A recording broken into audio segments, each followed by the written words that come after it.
Hi friends, welcome to another new video. Friends, మీరు కనుక మొబీవిక్ app use చేస్తూ ఉన్నట్లయితే ఈ యాప్లో మనము జిప్ పే లేటర్ ద్వారా తీసుకున్నటువంటి అమౌంట్ ఏదైతే ఉందో ఈ అమౌంట్కి సంబంధించిన డీటెయిల్స్, అంటే ఇది మనం ఎన్ని రోజుల లోపల రీపేమెంట్ చేసుకోవాలి, చేయకపోతే మనకి ఎంత ఛార్జెస్ పడతాయి, అలాగే మీరు పార్ట్ పేమెంట్ చేసుకోవాలంటే ఎలా చేసుకోవాలి అన్న కంప్లీట్ డీటెయిల్స్ అయితే ఈ వీడియోలో నేను మీకు చెప్తాను. వీడియో అయితే ఎండ్ వరకు చూడండి, మీకైతే చాలా హెల్ప్ఫుల్గా ఉంటుంది. సో ఫ్రెండ్స్, మొబీవిక్ యాప్ అనేది చాలా మందికి తెలిసే ఉంటుంది, కొంతమందికి తెలియకపోతే ఈ యాప్ కనుక మీరు డౌన్లోడ్ చేసుకున్నట్లయితే ఇక్కడి నుంచి మీరు మనీ సెండ్ చేసుకోవచ్చు, రిసీవ్ చేసుకోవచ్చు, అలాగే మన మొబైల్ రీఛార్జెస్ చేసుకోవచ్చు, క్రెడిట్ కార్డ్ పేమెంట్స్ చేసుకోవచ్చు. సో ఇటువంటి ఆప్షన్స్ అన్నిటికీ దీన్ని యూజ్ చేయొచ్చు. ఇలా చేయడం వల్ల మనకి ఇక్కడి నుంచి మంచి క్యాష్ బ్యాక్ కూడా రావడం జరుగుతుంది అనమాట. దాంతోపాటు మనకు ఇందులో ఇంకొక మంచి ఆప్షన్ కూడా ఉంటుంది. ఆ ఆప్షన్ ఏంటి అంటే జిప్ పే లేటర్ అనే ఒక ఆప్షన్ అయితే ఉంటుంది. సో ఇక్కడైతే మీకు కనిపిస్తూ ఉంటుంది ఆ ఆప్షను. అలాగే దీని పక్కనే zip EMI up to 2 lakhs అనేసి ఉంది, ఇది కూడా ఉంటుంది. సో ఇప్పుడు మనము జిప్ పే లేటర్ గురించి అయితే తెలుసుకుందాము. సో ఈ జిప్ పే లేటర్ అనే ఆప్షన్ని మీరు ఒక్కసారి ఓపెన్ చేయండి. ఇక్కడ కనుక చూసుకున్నట్లయితే ఇక్కడ వచ్చేసి నాకు 40,000 లిమిట్ ఉంది, ఆల్రెడీ 31,000 నేను యూజ్ చేశానని చూపిస్తుంది. ఇది ఏంటి అంటే మనకు ఇందులో ఈ యాప్ డౌన్లోడ్ చేసుకొని మనం లాగిన్ అయ్యి యూసేజ్ స్టార్ట్ చేసిన తర్వాత మన యూసేజ్ కనుక బాగా ఉన్నట్లయితే, మన క్రెడిట్ కార్డ్ బిల్స్ ఇవి మనం కరెక్ట్ పేమెంట్ చేసుకొని మన సిబిల్ బాగున్నట్లయితే వీళ్ళు మనకు ఒక లిమిట్ అనేది ఇస్తారనమాట, క్రెడిట్ లిమిట్. ఈ క్రెడిట్ లిమిట్ని మనం 1 month వరకు యూజ్ చేసుకొని బిల్ అనేది 1 monthకి ఒకసారి జనరేట్ అవుతుంది. ఈ బిల్ జనరేట్ అయిన 5 days లోపల మనం అమౌంట్ రీఫండ్ చేసేయాల్సి ఉంటుంది. ఇంతకుముందు చూసుకున్నట్లయితే ఈ బిల్ అనేది మనకు 15 days ఒకసారి యూస్ అయ్యి జనరేట్ అయ్యేది, ఇప్పుడు 1 monthకి అయితే చేశారనమాట. ఇది ఒక మంచి విషయం అని చెప్పొచ్చు. సో ఇది ఎలా అంటే ఒక క్రెడిట్ కార్డ్ లాగా అనమాట.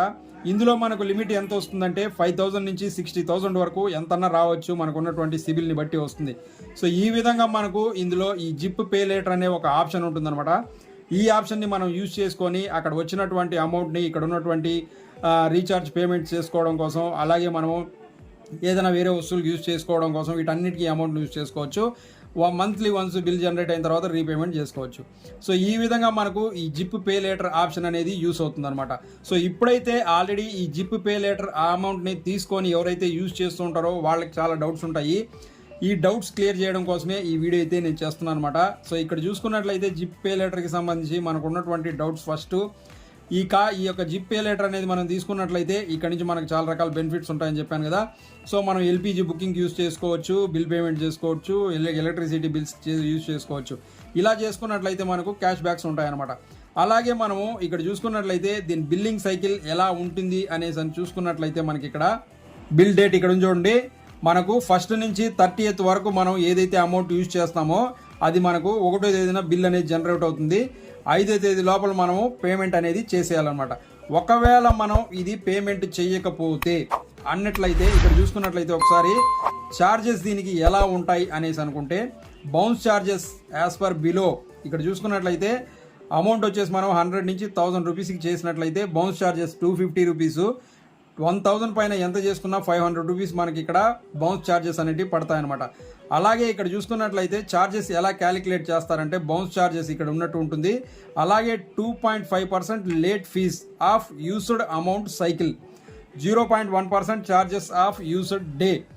సో ఇక్కడ చూసుకున్నట్లయితే మనకు bounce charges plus 2.5% late fees plus 0.1% charges, ఇవన్నీ కలిపి మనము పేమెంట్ చేయాల్సి ఉంటుందన్నమాట. సో అందుకనేసి ఎప్పుడు మీరు ఈ యొక్క క్రెడిట్ అనే కాదు ఇంకొక క్రెడిట్ కార్డులో ఎక్కడ కూడా తీసుకున్నట్లయితే మీరు ఆ డ్యూ డేట్ ఏదైతే ఉంటుందో దానికన్నా ముందే పేమెంట్ చేసుకోవడానికి మీరైతే దాన్ని ట్రై చేయండి. అలా కాకపోతే ఇన్ని రకాలుగా మనం ఇక్కడ నుంచి లేట్ పేమెంట్ ఫేస్ చేయాల్సి ఉంటుంది. దీంతోపాటు మనకు సిబిల్ కూడా చాలా ప్రాబ్లం అవుతుంది అనమాట. సో ఈ విధంగా మనకు ఛార్జెస్ ఉంటాయన్నమాట. సో ఇక్కడ చూసుకున్నట్లయితే మనం కనుక ఆన్ టైంలో పేమెంట్ చేసుకున్నట్లయితే ఒక పే లేటర్ అమౌంట్ ఏదైతే ఉందో ఇది కూడా మనకు చాలా బాగా ఎక్కువ పెరుగుతుంది అనమాట. సో ఫస్ట్ నాకైతే ఒక 20,000 వచ్చింది, దాని తర్వాత 30 అయింది, ఇప్పుడు 40 అయింది. సో మనం పేమెంట్ కనుక కరెక్ట్ చేసుకున్నట్లయితే మనకి ఈ విధంగా పేమెంట్ రావడం జరుగుతుంది అనమాట. సో ఇప్పుడు మనము ఇక్కడ మనకు ఒక 40,000 ఉంది, దాంట్లో నేను ఆల్రెడీ 30,000 యూజ్ చేసాను. సో ఇక్కడ వచ్చేసి మనకు ఇంకా బిల్ జనరేట్ అవ్వలేదు. బిల్ జనరేట్ అయిన తర్వాత ఎలా పేమెంట్ చేయాలి అనేసి ఆల్రెడీ వీడియో చేశాను, మీరైతే దాన్ని చూడండి. సో ఇప్పుడు మనం దీన్ని పార్ట్ పేమెంట్ చేసుకోవాలి. సో ఇప్పుడు నా దగ్గర అమౌంట్ ఉంది 31,000, నేను ఒక 10,000 పేమెంట్ చేయాలి అనుకుంటున్నాను. సో అప్పుడు ఎలా చేయాలి అనేసి చూసుకున్నట్లయితే, సో ఇక్కడ మనము మన జిప్ పేమెంట్కి సంబంధించినటువంటి డాష్ బోర్డ్ ఏదైతే ఉందో జిప్ పే లేటర్ ఈ డాష్ బోర్డ్ని ఓపెన్ చేయండి. ఇది ఓపెన్ చేసిన తర్వాత దీన్ని అలాగే కిందకి స్క్రోల్ చేసుకుంటూ రండి.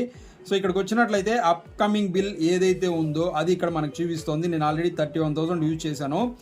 డ్యూ డేట్ వచ్చేసి June 5th. కానీ ఇప్పుడు నాకు ఇది డబ్బులు ఉంది కాబట్టి నేను ముందు పేమెంట్ చేయాలనుకుంటున్నాను. సో పే ఇన్ అడ్వాన్స్ అన్న ఆప్షన్ ఉంది, దీన్ని ఓపెన్ చేయండి. సో ఇక్కడ మనకు టోటల్ అమౌంట్ అయితే చూపిస్తోంది. మీరు మొత్తం పేమెంట్ చేయాలంటే చేయొచ్చు, లేదా ఇందులో నుంచి మీరు ఇంకా దీన్ని తగ్గించి మీ దగ్గర ఎంత అయితే ఉందో అంత పేమెంట్ చేయాలంటే అంత కూడా చేసుకోవచ్చు. సో ఇక్కడ నుంచి నేను ఒక 8,000 రూపీస్ పేమెంట్ చేయాలి అనుకుంటున్నాను. సో ఈ పేమెంట్ చేయడం కోసం మనకు కూడా చాలా రకాల ఆప్షన్స్ అయితే ఉంటాయన్నమాట. సో ఇప్పుడు నేను 8,000 ఓకే చేశాను. సో పే నౌ అని పైన ఓకే చేద్దాము. ఇలా చేసిన తర్వాత మళ్ళీ మనకు ఇక్కడ చూసుకున్నట్లయితే నా బ్యాంక్ అకౌంట్ ఆల్రెడీ దీనికి లింక్ చేసి పెట్టున్నాను, అవి అయితే చూపిస్తుంది. ఇక్కడ చూసుకున్నట్లయితే మనకు ఇంకా ఇక్కడ మోర్ ఆప్షన్స్ అనే ఒక ఆప్షన్ అయితే ఉంది, మోర్ పేమెంట్ ఆప్షన్స్ అనేసి. దీన్ని ఓపెన్ చేయండి. ఇది కనుక చేసినట్లయితే ఇక్కడ మనం డెబిట్ కార్డ్ నుంచి పేమెంట్ చేసుకోవచ్చు. అలాగే మనకు కింద చూసుకున్నట్లయితే యూపీఐ యాప్స్ అన్న ఒక ఆప్షన్ ఉంది. యూపీఐ యాప్స్ని ఓపెన్ చేయండి. సో ఇక్కడ చూసుకున్నట్లయితే మీరు ఎన్ని రకాలైనటువంటి యూపీఐ యాప్స్ వాడుతున్నారో అన్నీ ఇక్కడైతే మీకు చూపిస్తుంది.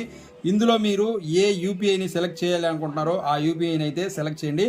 సో నేనైతే ఒక యూపీఐని సెలెక్ట్ చేశాను. ఈ సెలెక్ట్ చేసిన తర్వాత ఇక్కడ నుంచి అయితే నేను పేమెంట్ చేయబోతున్నాను. ఇక్కడైతే నేను ఇప్పుడు పేమెంట్ చేశాను. పేమెంట్ అనేది ఓకే అయిపోయింది. సో ఇక్కడైతే మనం బ్యాక్ వచ్చేసాము. సో ఇప్పుడు నా అమౌంట్ ఏదైతే ఉండిందో, నేను పేమెంట్ చేసిన అమౌంట్ ఏదైతే ఉండిందో అది ఇక్కడ చూసుకున్నట్లయితే అప్డేట్ అయింది. సో ఇప్పుడు మీరు పే లేటర్ జిప్ని ఓపెన్ చేయండి. సో ఇంతకుముందు చూసుకున్నట్లయితే నేను 31,000 యూజ్ చేస్తున్నాను, దాంట్లో 8,000 పేమెంట్ చేశాను. పోతే ఇప్పుడు మళ్ళీ మనకు ఆ పేమెంట్ పోను 23,311 రూపీస్ ఎక్కితే ఇక్కడ మనకు చూపిస్తుంది అనమాట. సో ఈ విధంగా మీరు మీ యొక్క ఈ మొబీవీక్ యాప్లో ఉన్నటువంటి జిప్ అమౌంట్ని పార్ట్ పేమెంట్ అనేది చేసుకోవచ్చు. సేమ్ ఇదే ప్రాసెస్లో ఫుల్ పేమెంట్ కూడా చేసుకోవచ్చు అనమాట. ఈ విధంగా చేసుకోవడం వల్ల మీకు అన్ని రకాలైనటువంటి బెనిఫిట్స్ రావడం జరుగుతుంది. మీ సివిల్ స్కోర్ కూడా బాగా పెరగడం జరుగుతుంది. సో ఈ విధంగా మీరు ఇక్కడ నుంచి ఈ మొబీవీక్ యాప్ని యూజ్ చేసి ఈ జిప్ అమౌంట్ యూజ్ చేసి దాన్ని మళ్ళీ రీపేమెంట్ అనేది చేసుకోవచ్చు. సో అదే ఫ్రెండ్స్, చూసారు కదా, ఈ వీడియో మీకు నచ్చింది, ఉపయోగపడింది అనుకుంటున్నట్లయితే వీడియోని లైక్ చేసి ఛానల్ సబ్స్క్రైబ్ చేసుకోండి. మరో మంచి వీడియోతో మీకు ఉపయోగపడే వీడియోతో మీ ముందు మళ్ళీ వస్తాను. Thanks for watching this video. Thank you very much.